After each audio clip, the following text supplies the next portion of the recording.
గతంలో నుంచి కూడా కాంగ్రెస్ పార్టీ పట్ల మీరు మాట్లాడినటువంటి మాటలు కొద్దిగా హాట్ కామెంట్గా ఉండేది, పార్టీ ఫేవర్లో ఉండేది. అరే కాంగ్రెస్ పార్టీ కూడా ఉన్నాడు రా వాయిస్ ఇచ్చేటోడు అనేటువంటి. నేను 2004 నుంచి రాజశేఖర రెడ్డి గారు సీఎం అయిన దగ్గర నుంచి అసలు ఆ ఎయిర్పోర్ట్ రావటం కానీ, మేము బాగుపడింది కానీ, బాగా మా ఏరియా డెవలప్ అయింది కానీ రాజశేఖర రెడ్డి గారు సీఎం అయినాకే. అంతకుముందు షాద్నగర్ అంటే కొద్దిగా అటు పడేసినట్టుండేది.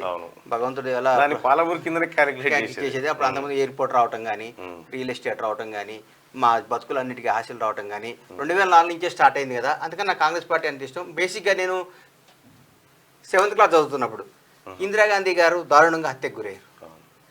ఆ రోజు నుంచి మనసులో పెట్టి నాకు ఎందుకు కాంగ్రెస్ అంటే అభిమానం, చాలా ఇష్టం, చాలా ఇష్టంగా ఉండేది. అంతేగాని నేను అంటే గతంలో టీఆర్ఎస్ పార్టీ అధికారంలో ఉంది 10 ఏళ్ల పాటు. ఆ పరిపాలనా కాలంలో ఎట్లా సస్టైన్ అయ్యారు మరి కాంగ్రెస్ పార్టీ? ఫస్ట్ 5 ఏళ్ళు మాత్రం మన ఇబ్బంది పెట్టలేదు కన్నా. అబ్బో నా సెకండ్ టర్మ్ మాత్రం ఫుట్బాల్ ఆడిరన్న.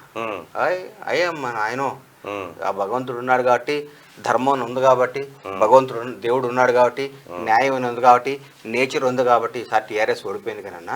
అమ్మో టీఆర్ఎస్ గెలిస్తే కొంపలారిపోయాను. చాలా పెద్ద ప్రాబ్లం ఉండేది. జనమే పొరపాటు చేసిరు అంటాడు కేసీఆర్. ప్రజలే పొరపాటు పడ్డారు. చాలా తెలంగాణ ప్రజలు ఎంత గొప్ప వాళ్ళు అంటే భారతదేశం మొత్తం మంట పెట్టకుండా భారతదేశాన్ని కాపాడారు. తెలంగాణ ప్రజలు దేవుడితో సమానం. తెలంగాణ ప్రజలు ఎంత దేవుడితో సమానం అంటే ఈసారి గెలిచి ఉంటే మంట పెడతాడు కేసీఆర్ గారు. ఆ మంట లేకుండా అయిపోయింది కాబట్టి తెలంగాణ ప్రజలకు భారత ప్రజలందరూ రుణపడి ఉండాలి. అరే నాయన మీ మంటలు గింటలు మా దగ్గర లేవురా నాయన, మా గిట్రోలు మా దగ్గర లేదురా నాయన అని చెప్పి వాళ్ళు రుణపడి ఉండాలి మనకు.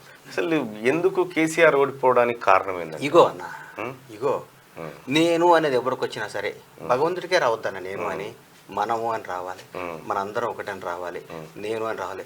ఇవాళ మంచిగాని రేవంత్ రెడ్డి గారు 90 రోజులు అయింది. ఏ రోజైనా సెలవు పెట్టిండా?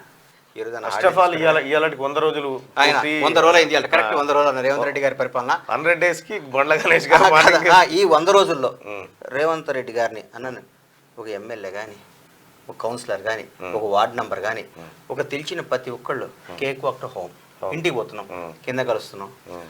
ఫోన్ చేస్తే ఏం చెప్పాలి భయ అన్న ఉన్నారా అంటే, అన్న ఇవాళ బిజీగా ఉన్నాడు, రేపు 10ంటికి రా అంట. ఫోన్ ఎత్తుడు ఖాయం, రమ్మనుడు ఖాయం, పోవటం ఖాయం, మనం ఉంటే మాట్లాడుకోవడం. బైగాడు ఆయన రాష్ట్ర ముఖ్యమంత్రిగా నాకు అనిపించలేదు.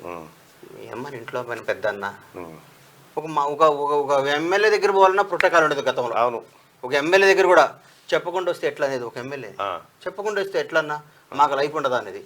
రాష్ట్రానికి ముఖ్యమంత్రి, భారతదేశంలో ఒక తెలంగాణకు ఒక ప్రత్యేకమైన స్థానం ఇవ్వాలి. ఆ స్థానానికి ముఖ్యమంత్రి ఉండి కూడా మామూలుగా పోతున్నాం, కలుస్తున్నాం, పలకరిస్తున్నాం. ఇది కావాలి కానీ, అందుబాటులో ఉండే నాయకుడు కావాలి కానీ, ఓయమ్మ సీఎం గారిని కావాలంటే తిరుపతి దర్శనం అని అవుతుంది కానీ ఇక్కడైతే రా అన్న ఫీలింగ్ వస్తే ఎవరికైనా రాదా అన్న? ఓటు కదన్నా. ఒకసారి కొలువు వస్తే 60 ఏళ్ళు ఉంటే వాడు ఏం చేసినా నడుస్తుంది, ఏసీబీ రైడ్ చేస్తే తప్ప. అంతేకన్నా, ఏసీబీ రైడ్ చేస్తే తప్ప ఏం చేసినా వాళ్ళదే రాజ్యం కదా. ఇది 5 ఏళ్ళకి నా కొడుకులు రెడీగా ఉంటారు గుద్దు.